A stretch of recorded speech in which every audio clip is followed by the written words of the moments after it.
আগে যখন আখি তিশার বাসায় থাকতো তখন আখির সাথে কি কি করা হতো সব কিছুই ক্লিয়ার করলো আখি আজকে এই ভিডিওতে।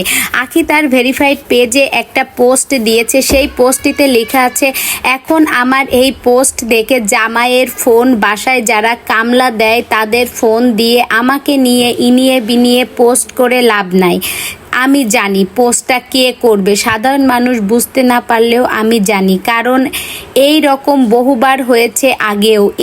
ওই বাসায় থাকা অবস্থায় আমার ফোন থেকে পোস্ট করা হতো আর সবাইকে ভাবানো হতো যে আমি এই পোস্টগুলো করেছি। আসলে আখি কিন্তু এই ধরনের পোস্ট করেনি বলে কিন্তু এই পোস্টটার মাধ্যমে সেটি বুঝিয়েছে।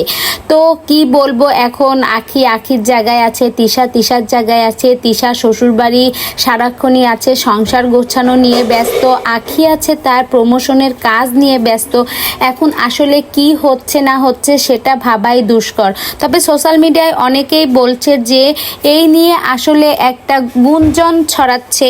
তো সে সব কিছুই কিন্তু আখি ক্লিয়ার করে দিল তার এই পোস্টের মাধ্যমে। আখি কিন্তু সকালে তার আইডিতে দুটো পোস্ট শেয়ার করেছে। এই পোস্টটিতে যে আখি তিশাদের বাসায় থাকতে কি হতো না হতো সেই সব কিছু ক্লিয়ার করে কিন্তু আখি এই পোস্টটা দিয়েছে।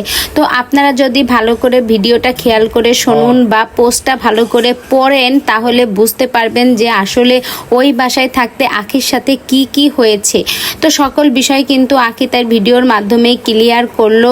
তো বন্ধুরা, ভিডিওটি জেনে বুঝে তারপরে আপনাদের মূল্যবান মতামত কমেন্ট বক্সে জানাবেন। ভিডিওটি ভালো লেগে থাকলে অবশ্যই একটা লাইক করে আমার সঙ্গেই থাকবেন।